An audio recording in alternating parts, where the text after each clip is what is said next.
Banking आणि सहकार क्षेत्रामध्ये अग्रणी नाव असलेले समता प्रतिष्ठानचे सरचिटणीस, रत्नागिरी जिल्ह्यातील राजापूर तालुक्यातील उन्हाळे गावचे सुपुत्र दिवंगत अभयभाऊ गंगाराम पवार यांचे 12 एप्रिल 2026 रोजी दुःखद निधन झाले होते. त्यांचा पुण्यानुमोदन व श्रद्धांजली सभेचा कार्यक्रम 3 मे 2026 रोजी डॉक्टर बाबासाहेब आंबेडकर समता भवन, सेक्टर 7 सानपाडा येथे आयोजित करण्यात आला होता. पूजनीय भंते संघपाल यांनी विधी संचलन केले. पुण्यानुमोदन व श्रद्धांजली सभेला दिवंगत अभयभाऊ पवार यांचे कुटुंबीय, त्यांचे भाऊ, पाहुणे मंडळी, मित्रपरिवार आणि विविध क्षेत्रातील अनेक मान्यवर मोठ्या संख्येने उपस्थित होते. यावेळी उपस्थित मान्यवरांनी दिवंगत अभयभाऊ गंगाराम पवार यांच्या कार्याला आपल्या भाषणातून उजाळा दिला. महाराष्ट्र संध्या न्यूज चॅनलच्या पुढील भागामध्ये आपण दिवंगत आपल्या सर्वांचे लाडके मित्र अभयभाऊ पवार यांच्या श्रद्धांजली सभेचा हा कार्यक्रम महाराष्ट्र संध्या न्यूज चॅनलवर पाहू. मैत्रीच्या दुनियेतील राजा माणूस समता प्रतिष्ठानचे सरचिटणीस अभयभाऊ पवार यांच्या पवित्र स्मृतीस भावपूर्ण आदरांजली.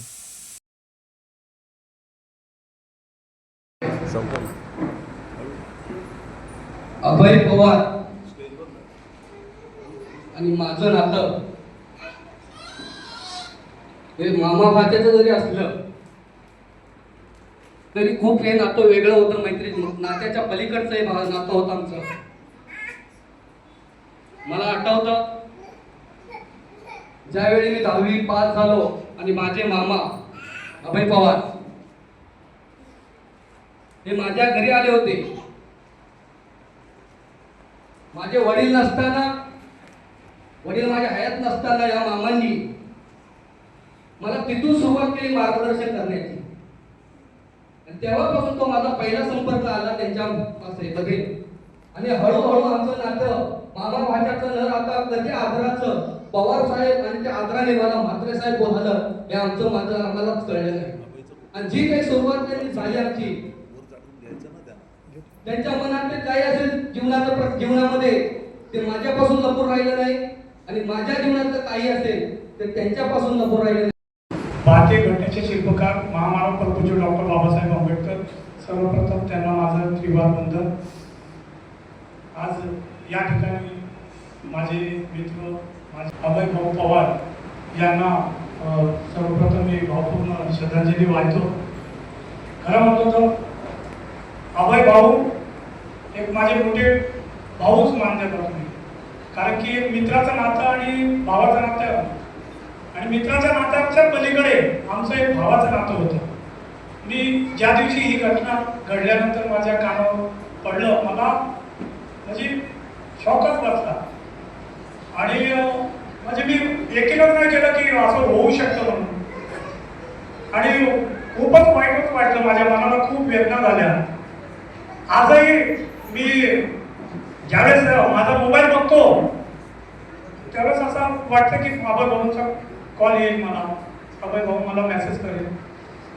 खरोखर मनाला वेदना झाल्या. एक जवळचा सच्चा मित्र माझे मोठे बंधू गेल्यानंतर आणि मी या ठिकाणी येऊन त्यांच्या या ठिकाणी कार्यात येऊन मी बोलेल असं कधी स्वप्नात पण बघितलं नसतं. फार म्हणजे वाईट घटना घडली. एक जवळचा व्यक्ती गेल्यानंतर माणसाला फार वेदना होतात. आणि अभय भाऊंनी खूप काही आम्हाला, माझ्यासारख्या मित्राला, भावाला चांगलं घडून गेलेले व्यक्ती आहे. त्यांच्या बरोबर अनेक वेळेस माझा चांगला संवाद असायचा. मी अनेक वेळेस त्यांच्या बरोबर चर्चा करायचो. आम्ही ज्येष्ठ पत्रकार तानाजी कांबळे साहेब यांच्या तालमीत चांगला आम्ही दोघं जण घडलो. तानाजी कांबळे साहेबांनी आम्हाला खूप चांगलं आंबेडकरी चळवळीमध्ये शिकायला चांगलं मार्गदर्शन केलं. आम्ही अनेक ठिकाणी चैत्यभूमीला अभयभाऊ पवार, मी, तानाजी कांबळे साहेब, माझे असंख्य मित्र म्हात्रे साहेब आम्ही सगळे एकत्र असायचो, फार आनंद व्हायचा.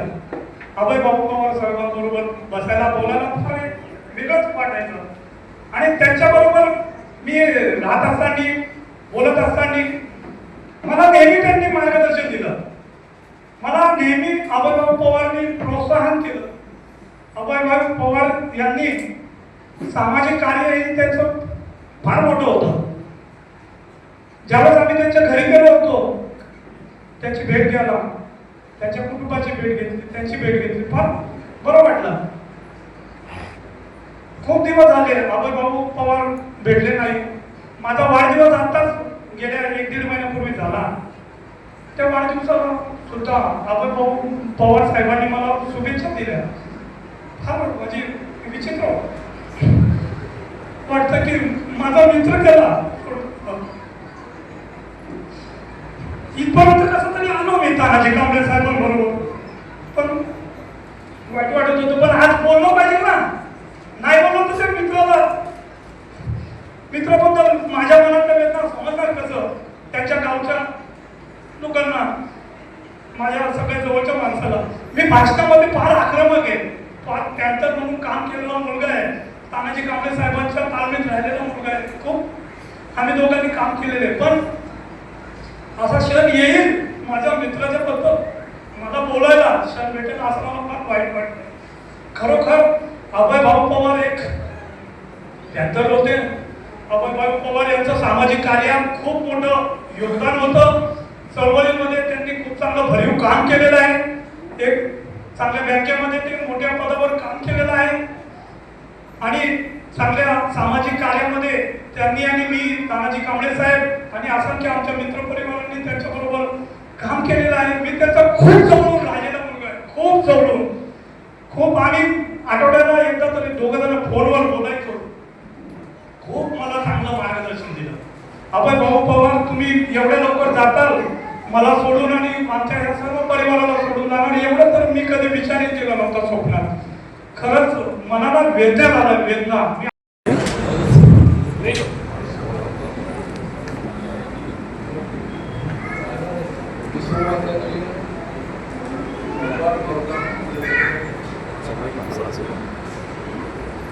महाराष्ट्राचे आराध्य दैवत छत्रपती शिवाजी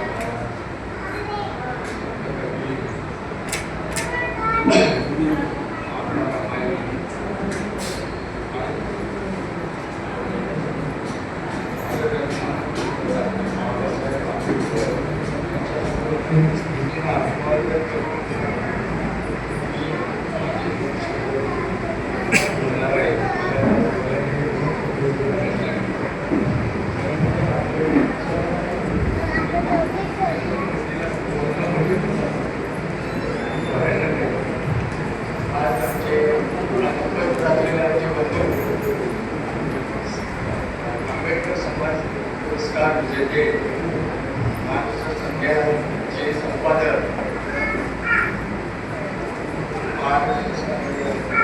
तानाजी कांबळे उपस्थित आहेत. त्याचप्रमाणे माझे मेहुणे गौतम मोहिते पुणेकर उपस्थित आहेत. सागर मोहिते आणि बरेच जण उपस्थित आहेत. ते एवढे मला परिचय नसल्यामुळे त्यांच्याबद्दल काय बोलू शकत नाही.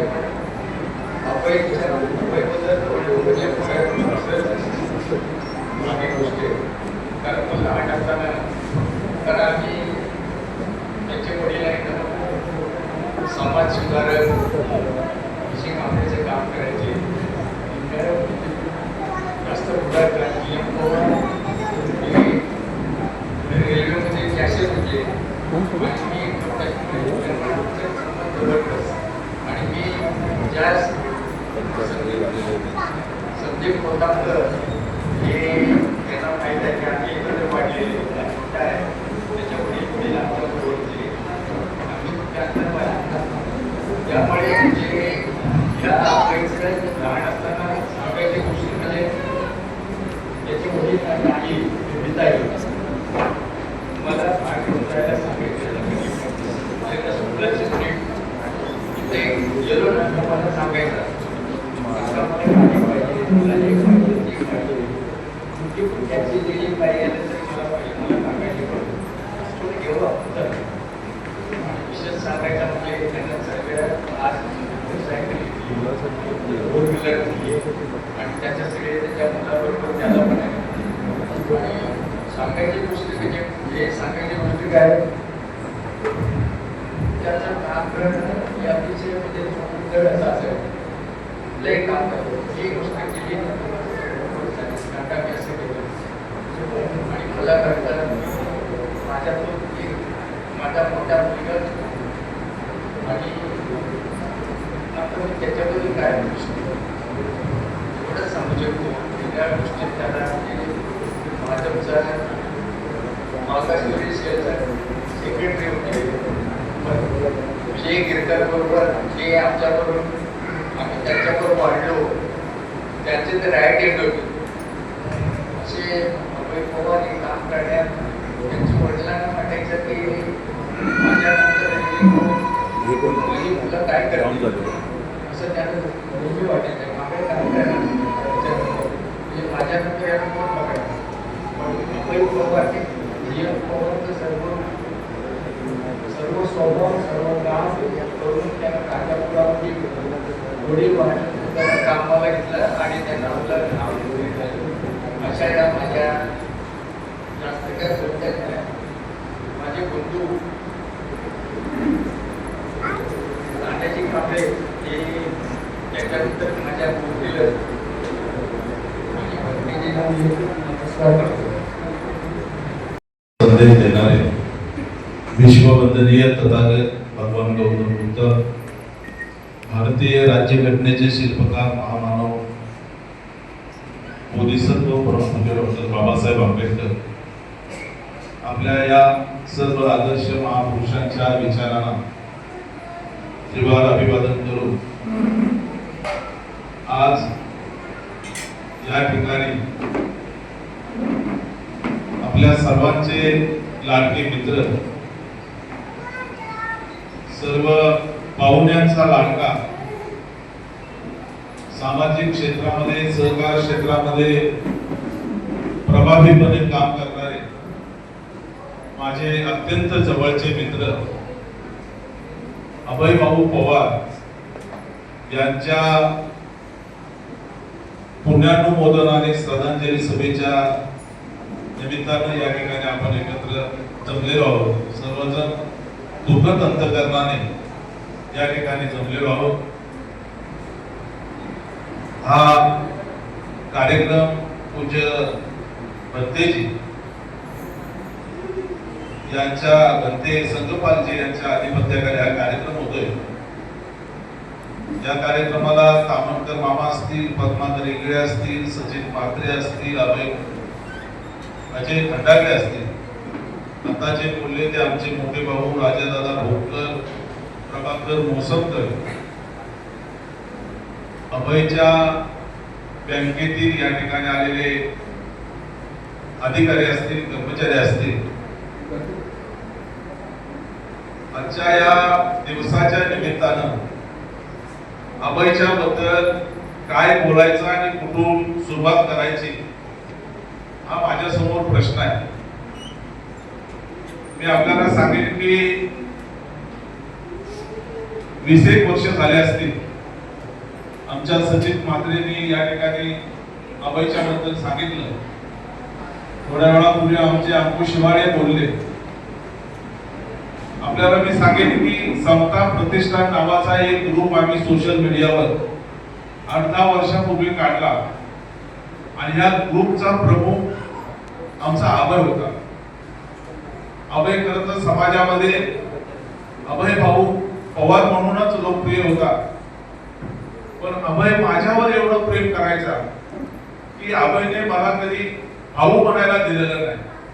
साहेब तुम्ही मोठे आहात, तुम्ही आमचे प्रमुख आहात. अभयला मान सन्मान देण्याची एक मोठी परंपरा त्याच्याजवळ होती आणि त्यामुळं आजच्या या दुःखद अंतःकरणानं या ठिकाणी अभयच्या बद्दल भावना व्यक्त करताना अभय हा माझा लाडका मित्र होता आणि त्याला मी अभय या नावानंच त्याच्या मी या ठिकाणी त्याला श्रद्धांजली वाहणार आहे. जशी काळाची चाहूल झाली, जशी काळाची चाहूल झाली, बाग सुखाची करपून गेली. होता सोन्याचा संसार, राजा राणीचा दरबार. अभयचं कुटुंब, 2 मुलं आणि पत्नी.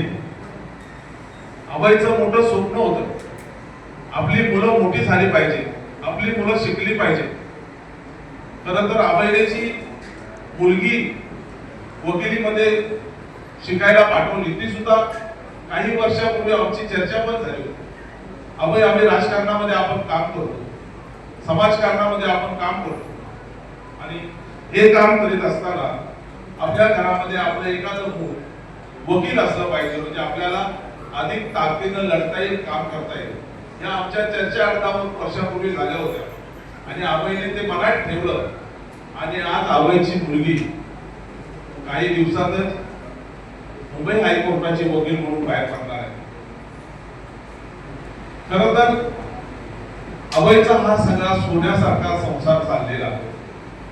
अभयने असं का केलं, नीतीनं असं का केलं, हे काही सांगणं अवघड आहे. अभयची मुलं चांगल्या पद्धतीने शिकली, त्यांचा सोन्याचा संसार अभयला पाहायचा होता, आणि अभयने अर्ध्यावर दाव मोडून आज अभय आपल्यातून निघून गेलेला आहे. खरं तर अभयच्या कुटुंबासाठी, त्याच्या नातेवाईकांसाठी हे मोठं दुःख आहे, प्रचंड मोठं असं दुःख आहे की कुणाच्या ध्यानीमध्ये नसताना अभय काय आजारी नव्हता, अभय काय 4-2 महिने आजारपणामुळे घरी होता, अशातला काही भाग नव्हता, आणि कुणाच्या ध्यानीमध्ये नसताना अभय आपल्यातून निघून गेला. मी आपल्याला सांगेन, 2017 साली सिंधुदुर्ग मध्ये माझ्यावर एक स्मशानभूमीच्या प्रश्नावर हल्ला झाला होता. मी गोव्याला कोमामध्ये असताना माझी ही समता प्रतिष्ठानची जी टीम आहे, अभयने गाडी केली. त्या गाडीमध्ये आमचे सचिन म्हात्रे असतील, आमच्या निकिता पाटीलकर असतील, बरेचसे आमचे मित्र, 10-12 मित्र. मी गोव्याला असताना मला गोव्याला बघायला आला अभय या सगळ्यांना घेऊन. त्याच्यानंतर मी जेजेला आलो, अभय तिथे आलो, आणि एक मित्र, एक नातेवाईक गंभीरपणे कसा पाठीशी उभा राहतो हे अभयच्या रूपानं मला पाहायला मिळालं. येणारा काळ अभयच्या दृष्टीनं अत्यंत चांगला होता, मोठा होता. अभयचं नगरसेवक होण्याचं स्वप्न होतं. मगाशी कुणीतरी सांगितलं, अभयला नगरसेवक व्हायचं होतं, अभयला मुंबई महानगरपालिकेमध्ये नगरसेवक म्हणून जायचं होतं. अभयचं हे स्वप्न अपूर्ण राहिलं. अभयच्या मुलांच्या बाबतीतलं जे स्वप्न होतं, अभयचं स्वप्न पूर्ण अपूर्ण राहिल्याने अभयने कुटुंबाला संकटात सोडून अभय भरल्या संसारातून निघून गेलेला आहे. खरं तर अनेक कोणते बोलणार आहेत, बोललेले आहेत. मी अधिक काही बोलण्याची गरज आहे असं नाहीये, परंतु प्रतापसिंह बोधले दादाच्या 2-4 ओळी ज्या मी मगाशी वाचल्या. प्रतापसिंह दादा बोधले महाराष्ट्राचे महान गायक आहेत. त्याचे 2-4 ओळी होत्या. त्या प्रतापसिंह दादा जे म्हणाले त्या ठिकाणी अभयचं नाव टाकून त्या ओळी जर आपण चालवल्या तर प्रतापसिंह दादा म्हणतात त्या ओळी अभयच्या नावावर आपण जर आणल्या तर माझ्या अस्थिवरी फुलत्या फुलाची बाग राहावी, माझ्या अस्थिवरी फुलत्या फुलाची बाग राहावी, त्या बागेतील फुले सकाळी भीमाला रोहावी. महुला चैत्य फुला, महुला चैत्य फुला, दीक्षा फुला, अस्ति पसरवा, त्याच पवित्र मातीला माझी माती मिळावी. माझ्या अस्थिवरी पिंपळाचे पान फुलावे. प्रतापसिंह दादा बोधले म्हणतात, मी त्या ठिकाणी माझ्या अभयला लागतो. अभय म्हणतो, माझ्या अस्थिवरी पिंपळाचे पान फुलावे, त्या वटवृक्षाखाली पाखरांची घरटी असावी. आंधळ्या माणसाला माझे डोळे दान करावे, आंधळ्या माणसाला माझे डोळे दान करावे. बनवून त्यानं भीमाची तस्वीर पाहावी, डोळे बनवून त्यानं भीमाची तस्वीर पाहावी. या ठिकाणी माझ्या आबाईला या शब्दांच्या पलीकडे आणखी श्रद्धांजली काय म्हणणार.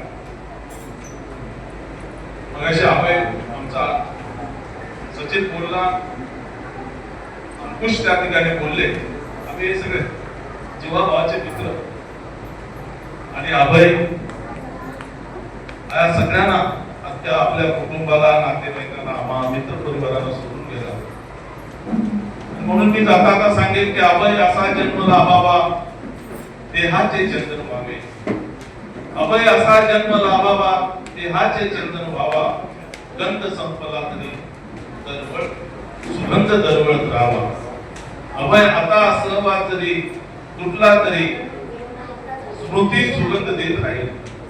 अभय तुझा आता सहवास तुटला तरी स्मृती सुगंध देत राहील. जीवनाच्या प्रत्येक वळणावर अभय आठवण तुझी येत राहील. अभय आठवण तुझी येत राहील. आता एक सांगेल की या ठिकाणी अभयच्या बँकेचे अधिकारी आहेत. अभय ऐन तारुण्यामध्ये त्यानं जगाचा निरोप घेतलेला, आपल्या कुटुंबाला सोडून गेलेला आहे.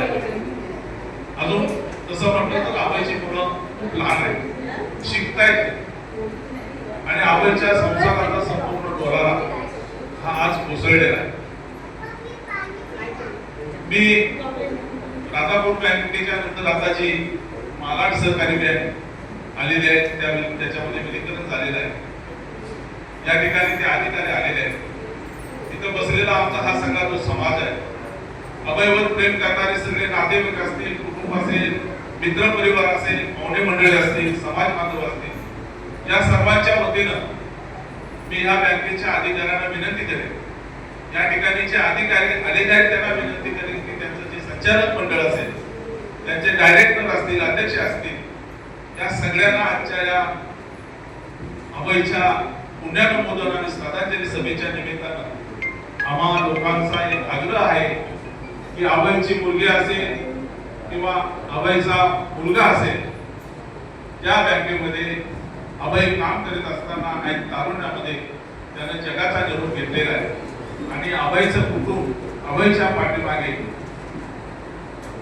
वाऱ्यावर पडता कामा नये, त्यांची कुठली हाल अपेक्षा होता कामा नये, यासाठी मालाड सहकारी बँकेचे जे या ठिकाणी अधिकारी आलेले आहेत त्यांनी खास करून आपल्या संचालकांना, डायरेक्टर, अध्यक्ष जे कोण असतील त्यांना, चेअरमन असतील त्यांना आजच्या या सभेचा आमचा हा जो आग्रह आहे तो सांगावा आणि अभयच्या मुलीला किंवा मुलाला बँकेमध्ये सामावून घेऊन अभयच्या ज्या आठवणी आहेत, त्याची जी स्मृती आहे त्या कायम जागृत ठेवाव्या अशा पद्धतीची विनंती करतो. अभयचे मामा या ठिकाणी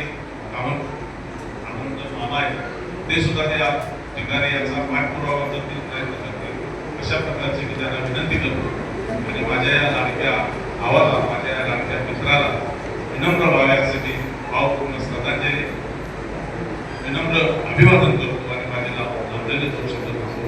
जय हिंद.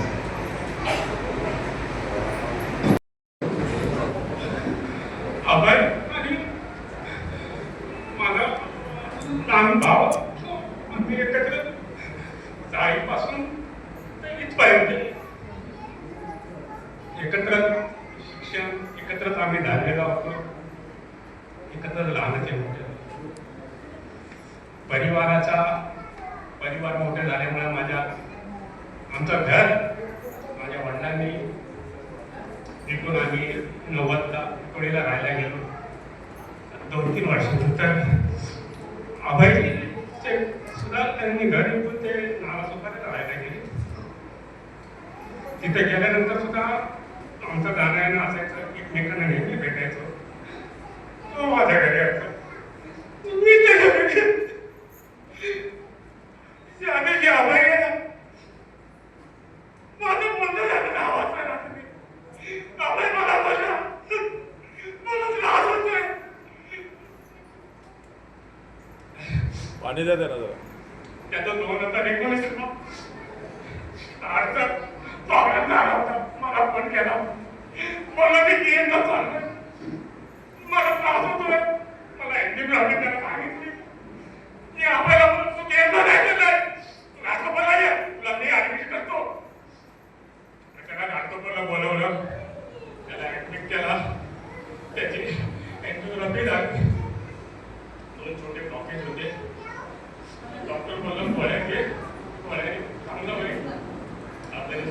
3-4 वर्ष व्यवस्थितपणे व्यवस्थित ते पाळलं.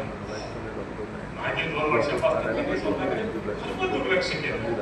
मध्यंतरी बिहारला गेले होते तेव्हाही त्याची अशीच कंडिशन झाली होती. पण त्याच्या पूर्णही त्यांना त्याचे साडू होते, भाऊ होता, भाऊ होता, त्याला खूप सांभाळलं. मला बोलणं हवं आल्यावरती की प्रसादने मला त्याच्या मांडीवर ठेवलं आणि माझं मुलासारखी काळजी घेतली. मला त्यांनी एवढ्या मोठ्या दुःखातून बाहेर काढलं. मी आपल्याला नेहमी बोलायचं बाई आता आपलं वय झालं, थोडं आपल्या शरीरावर काळजी घे. प्रत्येक औषध त्यांनी एक दिवस त्याला बघितलं त्याचं पाकिट जसं आपण पर्समध्ये पैसे ठेवून टाकल्यावरती तसं त्याचं पाकिटच्या गोळ्या निघून आपण काय तुला या वयात तुला गोळ्या लागतात बिंदास राहा, स्वतःला पॉझिटिव्ह ठेव. मला काही होत नाही, माझं शरीर चांगलं आहे, माझं शरीर मला चांगली साथ येते, बोलत राहा. बिलकुल तू आता नेहमी विचार करून की माझ्याकडे नेटवर्क नाही आहे, माझं हे तर माझी त्याने स्वतःला खूप खूप म्हणजे खूप त्यांनी आपल्या स्वतःची काळजी घेतली नाही. त्या दिवशी मला त्यांनी 11:30 वाजता फोन केला की आज मला 2-3 दिवस झाले त्रास होतोय. तो घाटकोपरचा डॉक्टर आहे की त्याचं अपॉइंटमेंट आपण घेऊया, आपण जाऊया. तुला आपण मी घरी जाऊन तुला कॉल करतो, तुला ॲड्रेस नंबर पाठवतो.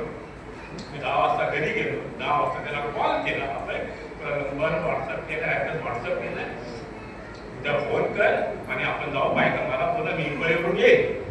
बोला नाही मी आपल्या शनिवारी जाऊ. मी बोला शनिवारी काय नाही, शनिवारी मला सुट्टी, बोला शनिवारी कर ना, तुम्ही त्याच्या उद्या अपॉइंटमेंट घे. बोला ठीक आहे मी घेतो. आणि तो नॉर्मली बोलत होता, म्हणजे मला जराही जाणवलं नाही की त्याला त्रास होतोय किंवा असं काय होईल. पण मला जराच होता जाणवलं नाही. तर मी ताबडतोब गेलो वाजता वाशीला. नंतर 12 वाजता हर्षचा फोन आला, काका पप्पाची तब्येत बिघडली, त्याच्या तोंडातून फेस येतोय. जा त्याला घेऊन बोला आम्ही आलो. तुला मामा आहे का? तुला मामा पण नाही. तशीच मी गाडी काढली, अर्ध्या तासात पोहोचलो हॉस्पिटलला. डॉक्टर त्यांचा प्रयत्न करत होते, चालू होते. डॉक्टरला विचारलं, डॉक्टर बोलले आम्ही प्रयत्न करतोय, शक्यतो पेशंट आल्यानंतर 10-15 मिनिटात रिस्पॉन्स देतो. पण त्यांच्याकडून त्यालाही रिस्पॉन्स मिळत नाही. पण आमचा प्रयत्न चालू आहे. त्यांनी त्यांचा प्रयत्न केला पण आमचा अभय केला.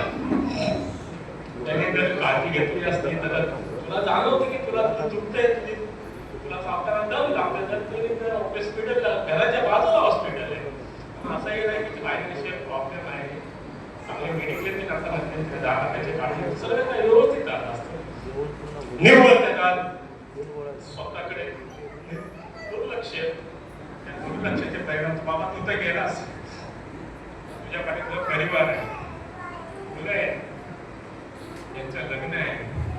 आमचे नेहमी गप्पा असायच्या की आपले मुलाचे लग्न झाल्यावरती आपले नातवंडांची नावं येतील तरी आपण आपली अशी ठेवायची. आपण नेहमी भेटत राहायचो, जेव्हा जेव्हा आम्ही भेटायचो. आमचा विषय हाच. अरे चाळीच्या जुने दिवस किती छान होते. कुठं कार्यक्रम असेल अभय मला फोन करता किंवा मी अभयला फोन करतो, अभय आपल्या चाळी झाल्या, आपल्याला ठीक आहे मग तू तुम्हाला भेटशील बॉम्बे सेंटरला ये, मग आपण जाऊ. असतील तेव्हा मला फोन करायचा.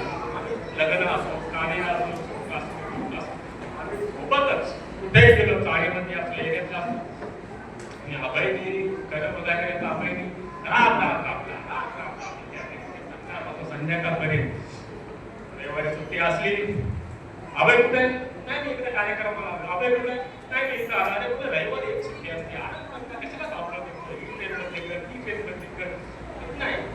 त्याला सामाजिक क्षेत्रात काम करायची आवड, कोणाचं कार्य असो, कोणाचं सोडलं सहमत का अभयला, अभय चांगला. अभय तू गेलास त्या पाठी तुझं कोण मुलं आहे बोलू इच्छितो की आपल्या आर्मी दादा गेले त्यांचे मुलं आहेत, दादा गेले त्यांचे मुलं आहेत, प्रकाश दादा गेला, आनंद दादा गेला त्याची मुलगी आहे, आपण दादा गेला त्यांच्या मुली आहेत. सेक्रेटरी आहे अभय गेला, अभयचे मुलं आहे, त्यांच्याकडे तुमचा सेक्रेटरी आहे. सर्वांकडे लक्ष ठेव, सर्वांचं जे आपल्याकडे सर्वांना द्या.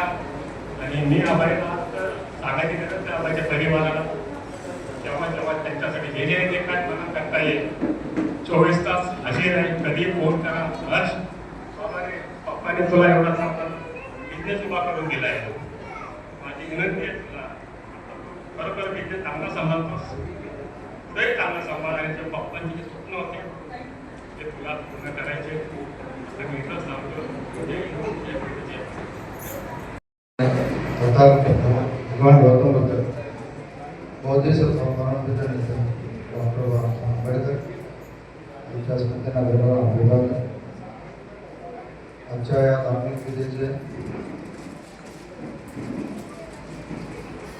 धार्मिक विधी संपन्न करणारे म्हणते हनुमान यांना देखील विनम्र अभिवादन. पंचन प्रणाम. अभय हा आमचा भाचा. आज या ठिकाणी आमचे देखील एक मामा आलेले आहेत, चरण मामा. आणि अभयच्या आम्ही जवळजवळ 6 मामा इकडे हजर आहोत. अभयचं माझ्या वैयक्तिक जीवनात मी जसं आमच्या दाजींनी अभयच्या वडिलांनी त्या राजापूर बँकेत मला नोकरीला लावल्यानंतर अनपेक्षितपणे मला ते गेल्यानंतर ही जबाबदारी आली की मला अभयला देखील माझ्या या बँकेत कार्यरत व्हावं, त्यासाठी प्रयत्न करावा. सातत्याने तत्कालीन त्यावेळेचे माझे सहकारी होते, वरिष्ठ कर्मचारी होते, काही संचालक मंडळ होतं, चांगले ग्रस्त होते, सगळे राजापूरवासी होते. आणि त्यांनी तो प्रयत्न केल्यानंतर अभयला कामावर घेतला. अभयसाठी बँकेत आल्यानंतर आणि मी रिटायर होईपर्यंत सर्व जो इतिहास आहे माझा बँकेचा तो पूर्ण अभयला माहीत होता. 4 वर्षापूर्वी जेव्हा मी रिटायर झालो त्यावेळेस देखील जेवढे काय व्यवहार माझे होते ते सर्व अभयच्या थ्रू मी केले होते. आणि अभयला माझ्याविषयी इतकंच माहिती होती की अभय मामा रिटायर झाल्यानंतर मामाने काय केले, कसे केले, या सगळ्या गोष्टीचा अनुभव त्याच्याकडे होता.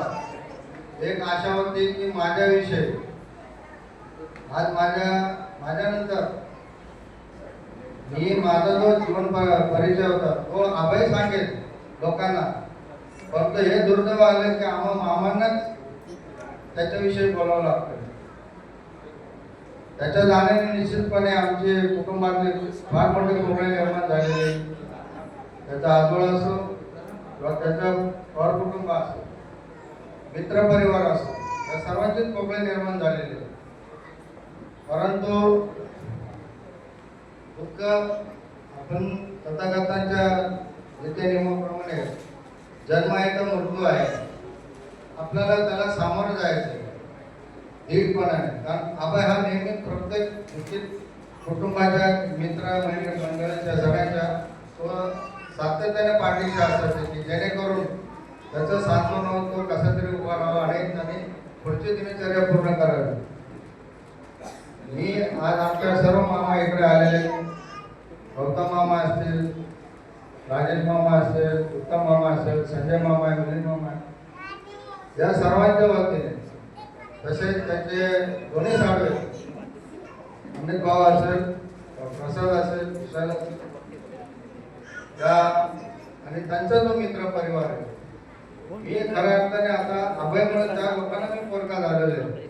कारण अभयमुळे या सर्व अभयचे दोन्ही साडू असतील, मित्रपरिवार असतील, त्यांच्याकडे संपर्कात असायचं. मामा इकडे चला, मला प्रसादने बोलवलं, मामा अमितने बोलवलं. आता हे थोडंसं ते प्रकार कमी होणार आहे, पण तरी देखील आम्ही शेवटपर्यंत मी प्रसादमध्ये म्हणायचो, अमितमध्ये या अभयलाच पात्र आहे. आणि ते मला निश्चितपणे ती उणी वाचून देणार नाही. दुसरा भात आमचा पद्माकर आहे, अभयचा मेहना असेल तरी मी त्याला भाच्याप्रमाणेच करतो.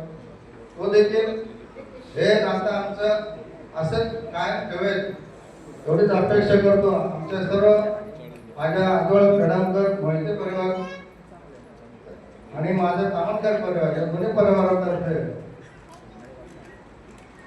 मी माझ्या अभयला श्रद्धांजलीला बोलणार नाही, फक्त त्याची आठवण हे कायम राहणार आहे. फार मन धीट करून इथं मी बोलायला उभं राहिलेले. मी माझ्या अभयच्या पूर्ण कुटुंबाच्या पाठीशी यापूर्वी बोलतो आणि यापुढे देखील राहील. आणि त्याच्या कुटुंबासाठी जे जे काय करतोय माझ्या परीने मी पूर्ण करण्याचा प्रयत्न करून एवढे शब्द जातोय तेच संपले जय हिंद. कांबळे साहेबांनी सांगितलं. त्याच्यानंतर मामा कार्यक्षेत्रात असणारे बँकिंग क्षेत्रातील इथे अधिकारी होते, त्यांनी सांगितलं की बँकिंग क्षेत्राशी निगडीत असताना मामाला जेव्हा डायरेक्टरपदी आता संचालकपदी जेव्हा त्यांची निवडूक झाली तेव्हा कोणावरही अन्याय होऊ नये म्हणून पर्यायी संचालक मंडळाशी कशी त्यांनी दोन हात तर म्हणणार नाही, माझा मामा तिथे बसले होता.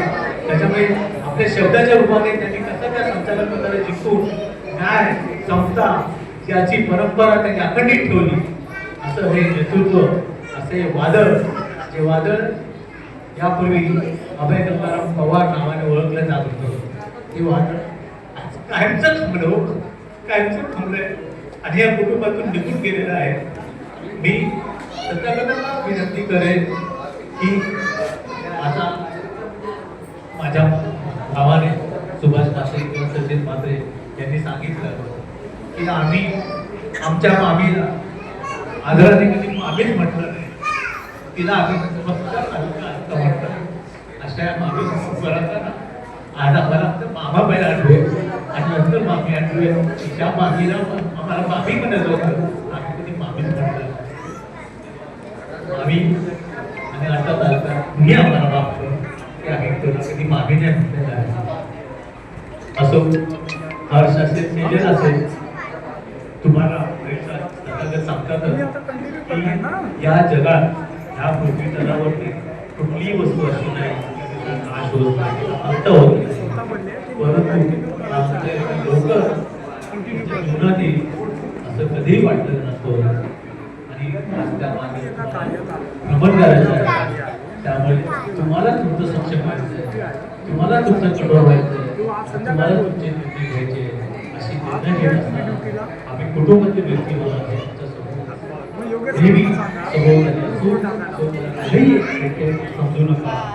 आणि मामाचे जे विचार आज सगळ्यांनी ते मांडले, त्या विचाराचा बोध घेऊन आयुष्यात त्या विचाराची साखर घालावी आणि मामाचे जे अधुरं कार्य होतं ते कुठलेही असेल ते कार्य पूर्णत्वास कसं देता येईल याचा आपण विचार करावा आणि हे कार्य पूर्णत्वास देण्यासाठी तथागत आपल्यास बळ देऊ एवढंच बोलतो.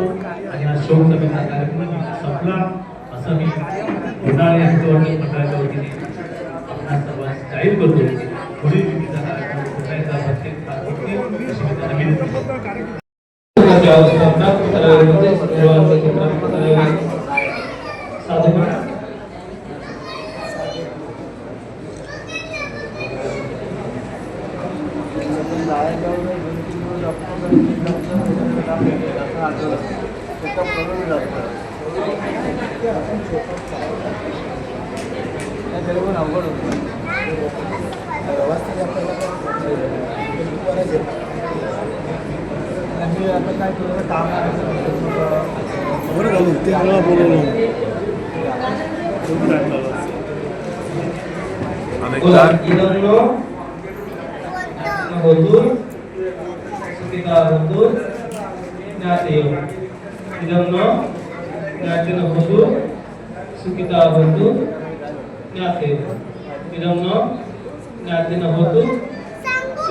सत्यम कालकत्तानं अभाकर गातीनं उयथय्य इमं विक्रम विकुसंरस्त एवं श्रीनिवासारू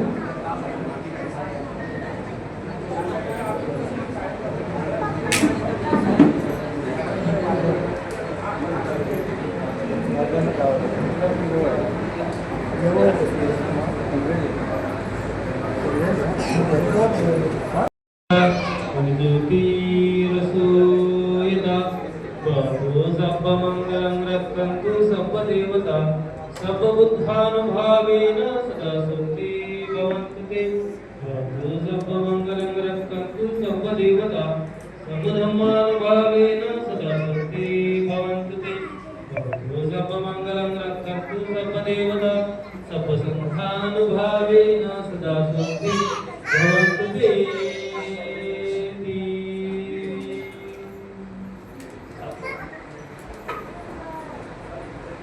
तर आज आपल्या प्रियजनांच्या पुनर्नोंदण कार्यक्रमानिमित्त भंतेजींना बोलून कायावाच्या मनाने आदर केलेला आहे.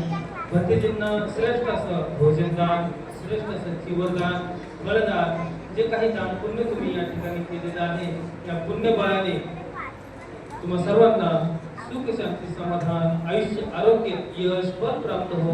तुम्हा सर्वांच्या इच्छा, अपेक्षा पौर्णिमेच्या चंद्राप्रमाणे पूर्ण हो. सर्वांना वेळोवेळी हिताचा, सुखाचा मार्ग मिळो. बुद्ध, धम्म आणि संघाच्या आशीर्वादाने सर्वांच अनंत मंगल हो, अनंत कल्याण हो, अनंत सुखाचं पुढील आयुष्य हो. सर्वांना मंगलमैत्री देतो एवढे कामना व्यक्त. साधू.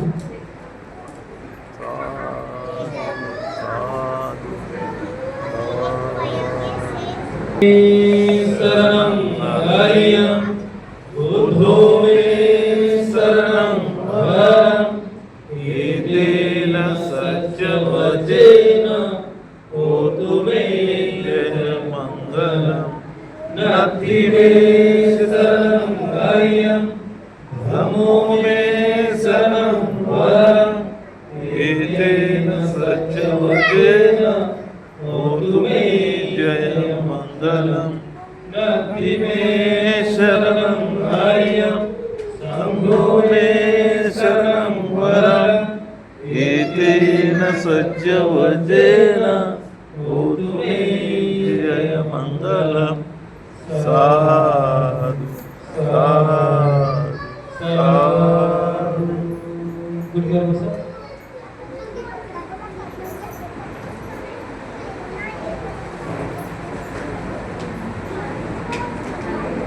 बुद्धं नमामि, धम्मं नमामि, संघं नमामि, अहं वन्दामि सर्वदा. जय भीम. सर्वांचं मंगल हो, सर्वांचं कल्याण हो, सर्वजण सुखी हो. या ठिकाणी आपण बोलण्याचा कार्यक्रम संपन्न झालेला आहे.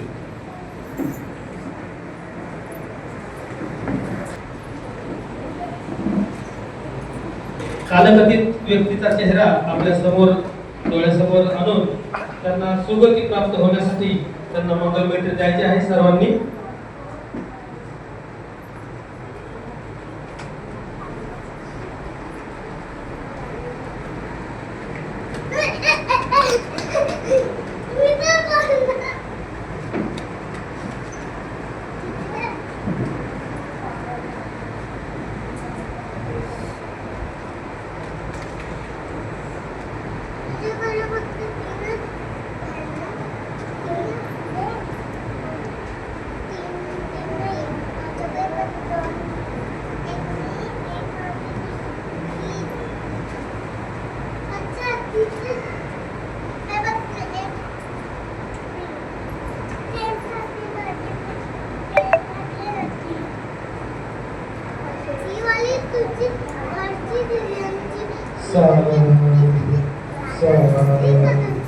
सा